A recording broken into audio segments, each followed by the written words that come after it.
Close quote. So you have a practice that's I've heard of and that I've seen where people will get divorced. They get divorced for whatever reason, and the husband demands his meher back. That's not yours. You can't demand your meher back. That's not yours. I've dealt with 3 cases like that where the husband said, yeah, I'm not going to grant divorce until the meher is back. What? But you gave the meher.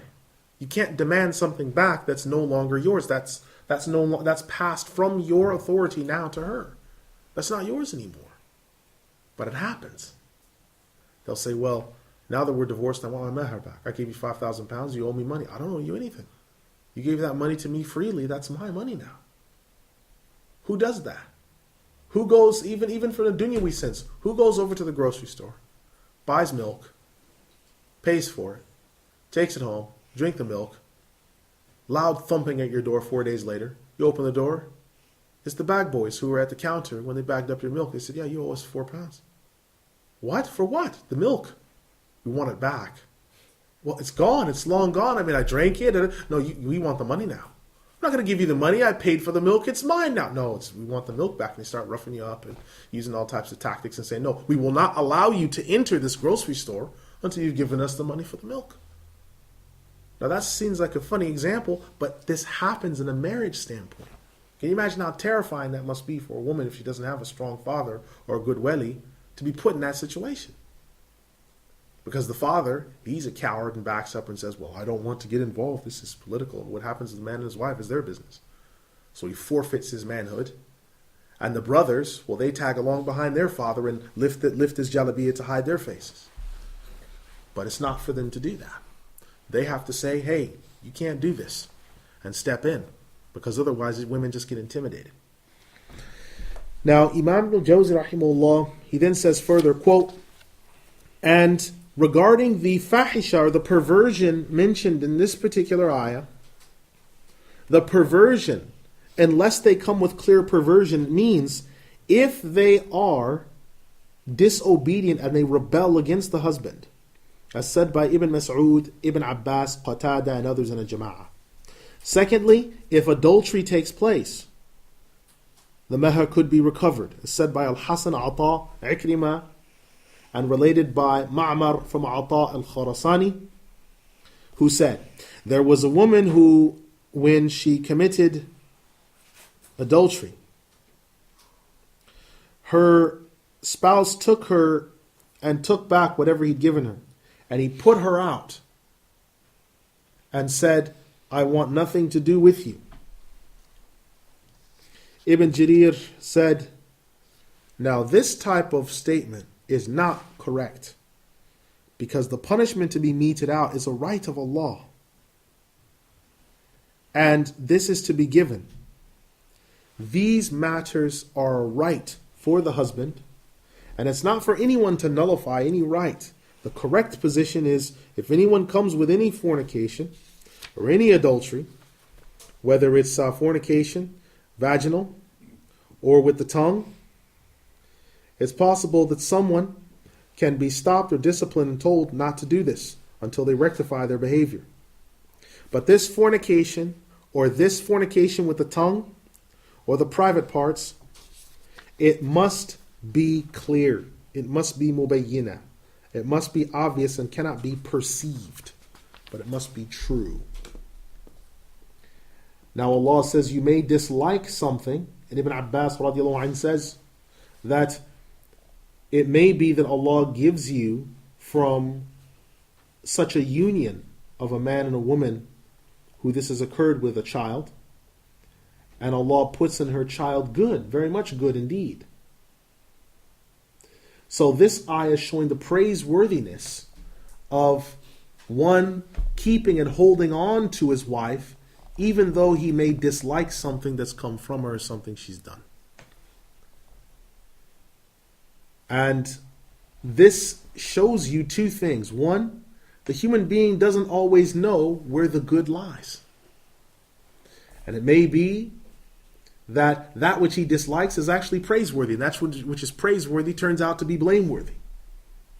Second, the human being, he almost always finds that which he loves to be something blameworthy.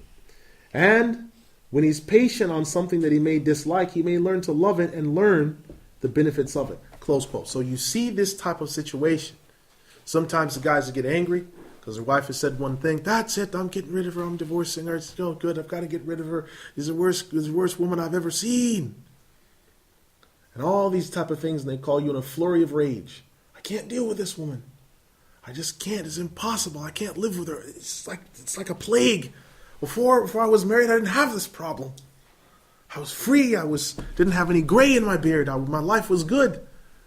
My ibadah was straight. Now that I've gotten married, every time I turn around, I can't deal with it anymore. But sometimes what you may think is necessarily bad, it may be because maybe you're the one that's provoking the situation. Could be. I know some men believe that infallibility hasn't stopped with the prophets and still with them. But no, only prophets are infallible. Number 2, it may be that this first stage will be rocky. Sometimes the first year, the second year, first 2 years in, the first year in, first couple of months in are rocky because you have to remember, you're living with someone, and I always try to say this from the first standpoint because it's important. The guy is versatile in terms of what he's going to do. When he was at home, he does what he does, leaves his underwear and his socks in the middle of the floor, and there's no one to say the wiser. But he moves in, he gets married, takes off his socks and his underwear, leaves them in the middle of the floor, and there's no one to say the wiser. Because guys, they just blend with their environment.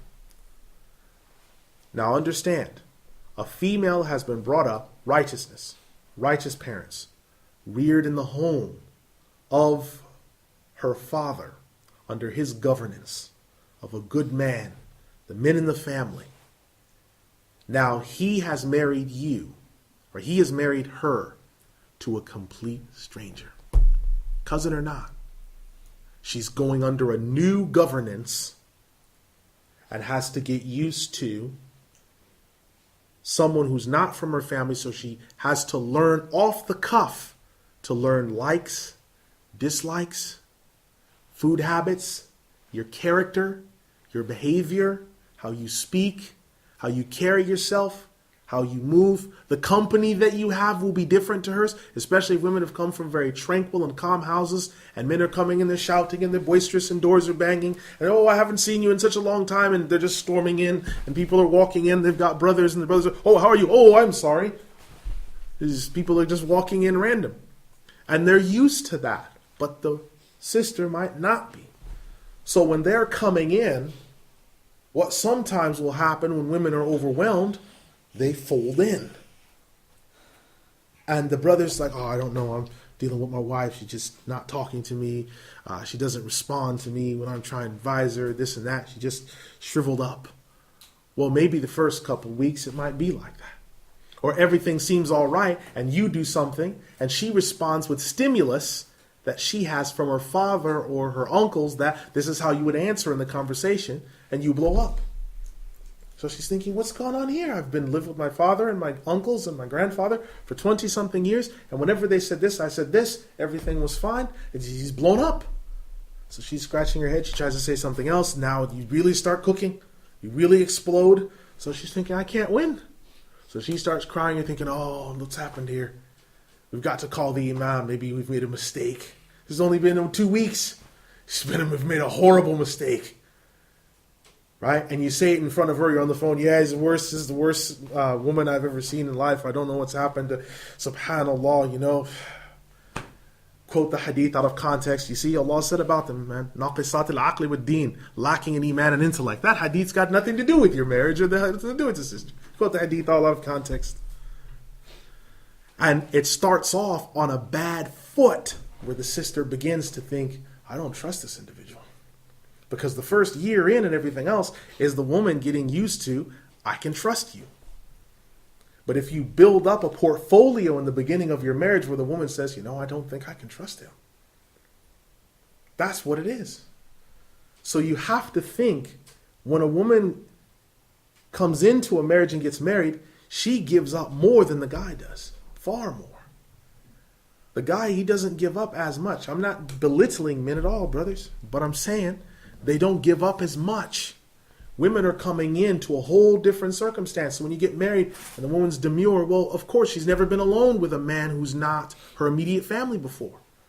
So there's going to be that initial shock and awe because she's not been alone before. There's that initial feeling of, ooh, I'm not supposed to be here, because all of her life she's been taught that you don't be alone with strange men. Don't be alone with strange men. Don't be alone with strange men. You have to look out. So when they've come, brothers have given salam, sometimes she's taken the more strict ruling, not even replied to your salam.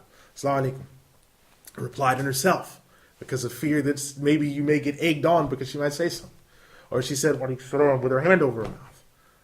Right? Or if you've called, you said, hello, sister, may I speak to someone? Just put the phone on the receiver like that and then gone and grabbed someone and said, oh, yeah, someone's on the phone. She hasn't even properly replied to the salam or given anything back. Sisters call the house, answering machine comes on. She's like, wait a minute.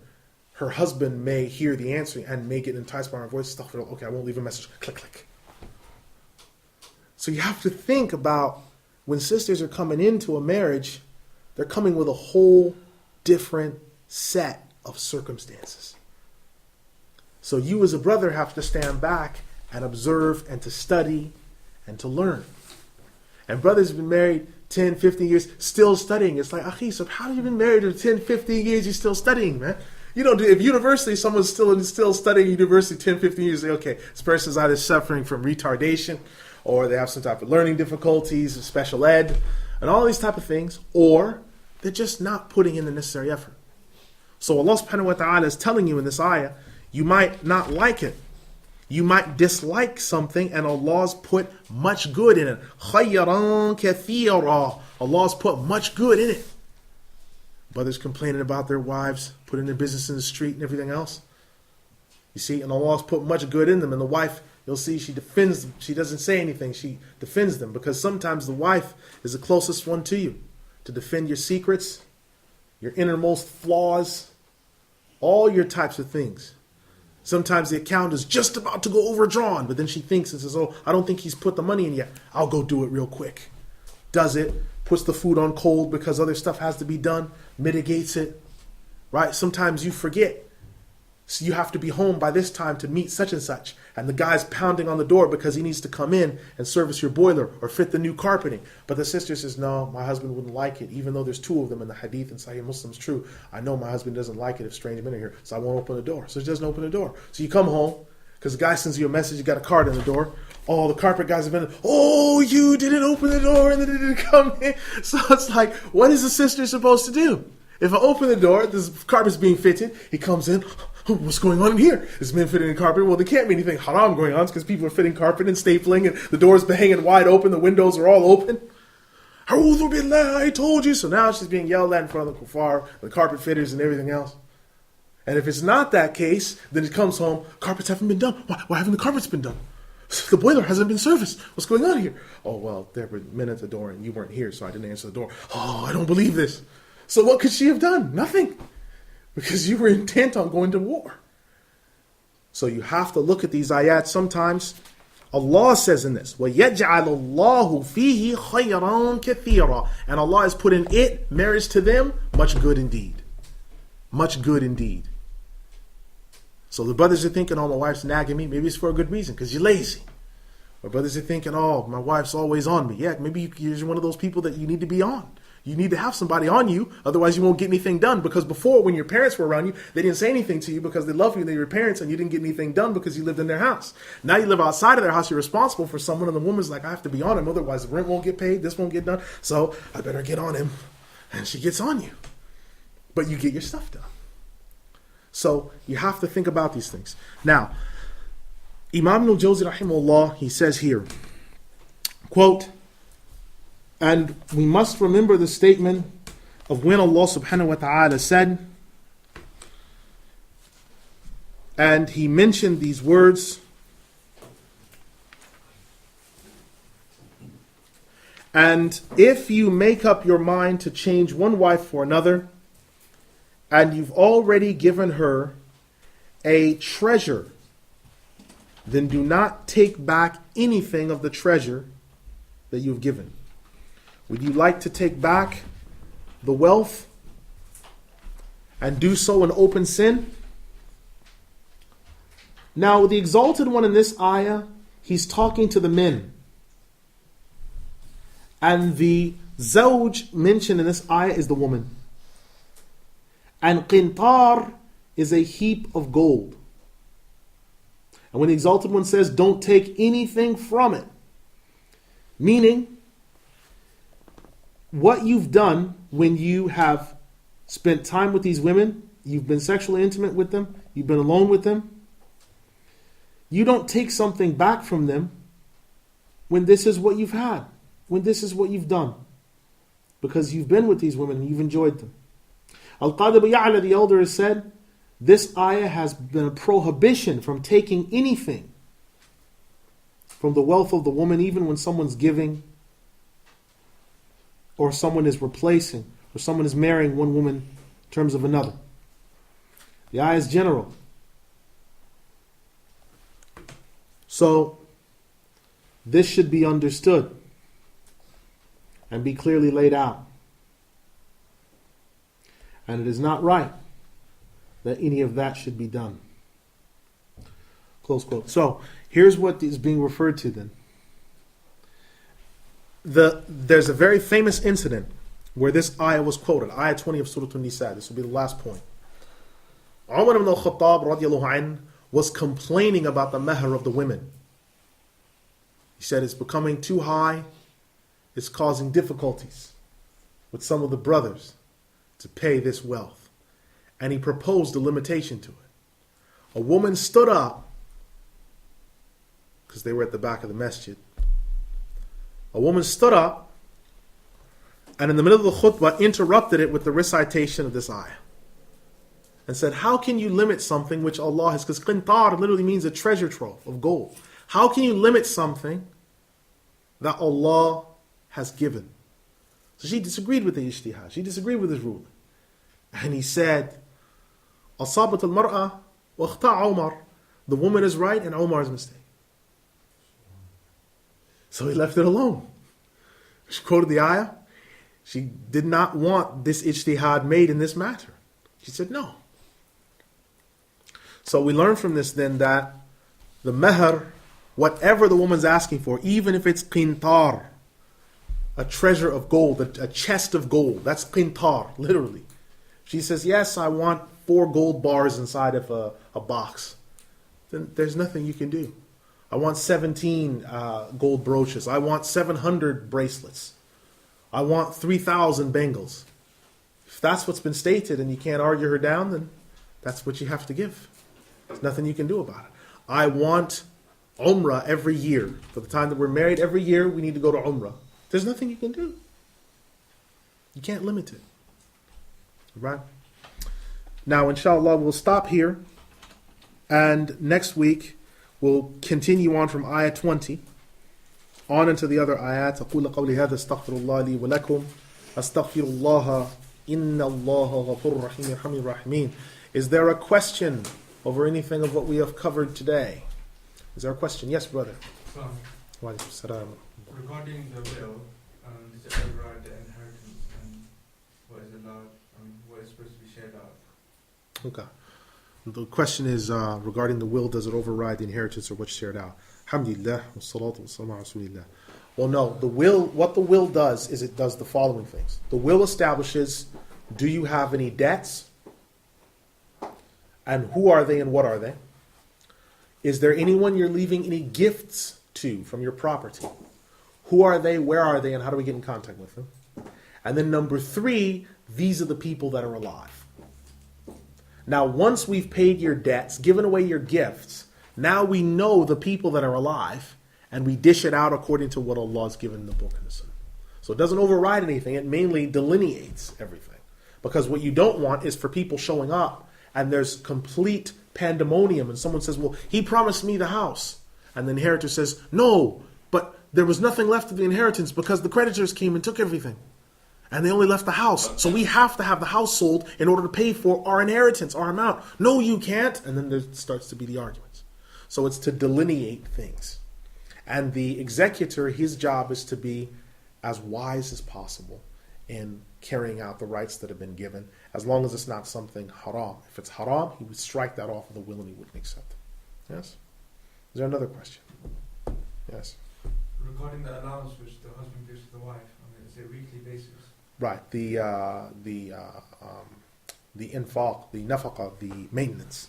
Yes. Okay. Because he is responsible over her. Like, if she was to start spending that money where it shouldn't be spent, as in like, obviously she has the right to spend it where she wants to. Will the man be held responsible if she spent it where she shouldn't be spending it? Question is, when the man gives his wife nafaqah, maintenance, whether it's weekly or monthly, okay? If he says, well, the nafaqah, if she's spending it in places where it should not be spent, does he become accountable for it? Alhamdulillah, wassalatu wassalamu ala rasulillah. There's a statement in Sahih al-Jami' where the Prophet ﷺ said that if the woman wants to spend sadaqah, she has to ask her husband's permission. So the woman, before she does any of those things, should consult the husband. If it's done behind his back, out of dishonesty or what have you, then he's not held accountable for that simply because of the fact that she's going under his command or going outside of his statement. If it's spent in somewhere haram, he's not held accountable for it, but she should be honest enough to adhere to what's been given.